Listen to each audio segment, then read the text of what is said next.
کہ جو لوگ اس رات میں عبادت کرتے رہتے ہیں، اللہ کی تسبیح پڑھتے رہتے ہیں، قرآن کی تلاوت کرتے رہتے ہیں، تو حضرت جبریل امین علیہ الصلاۃ والسلام اس سے معانقہ کرتے ہیں، گلے ملتے ہیں، گلے ملتے ہیں۔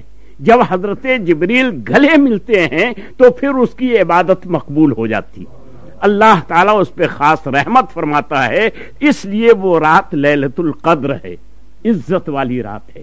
اور تیسری جو سب سے بڑی وجہ ہے وہ وجہ یہ ہے کہ اس رات میں اللہ تعالیٰ نے پورے قرآن پاک کو لوح محفوظ سے بیت العزت میں اتارا، عزت والے گھر میں اتارا۔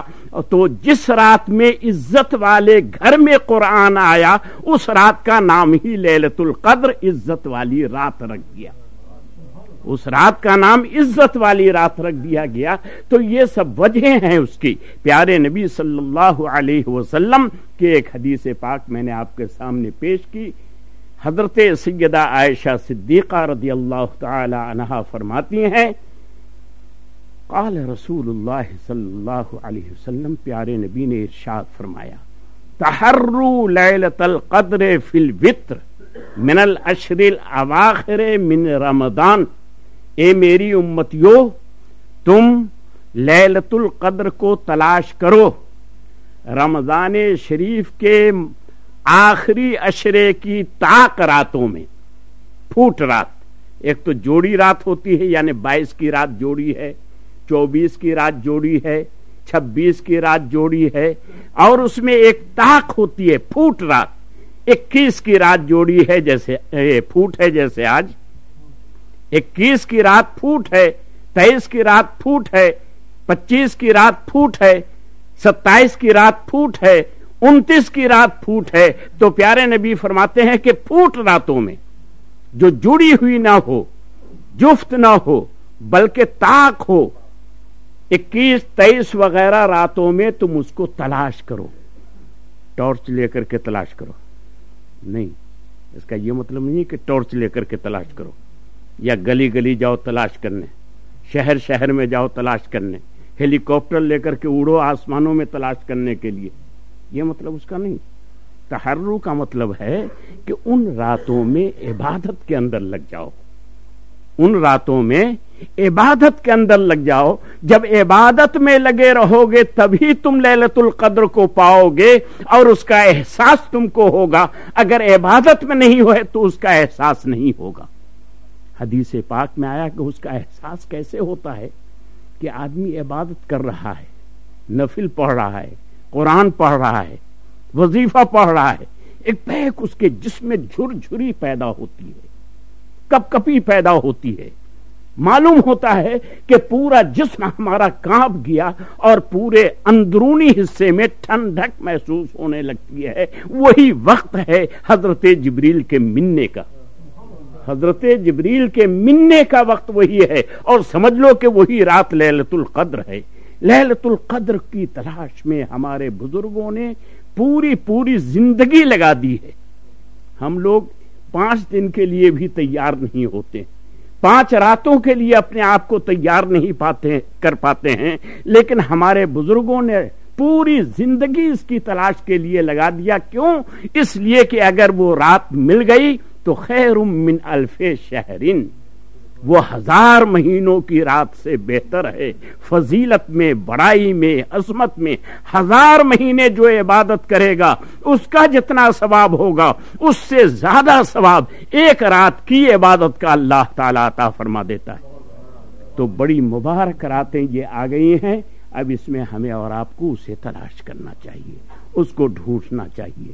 کل انشاءاللہ تبارک و تعالی حضرت سیدنا مولا علی کرم اللہ تعالی وجہ الکریم سے متعلق چند باتیں میں پیش کرنے کی سعادت حاصل کروں گا، اس لیے کہ کل کی جو تاریخ ہے وہ حضرت سیدنا مولا علی کی شہادت کی تاریخ ہے، 21 رمضان شریف۔ اللہ تعالی ہمیں اور آپ کو ان کے فیوز و برکات سے نوازے۔ آئیے صلاۃ والسلام۔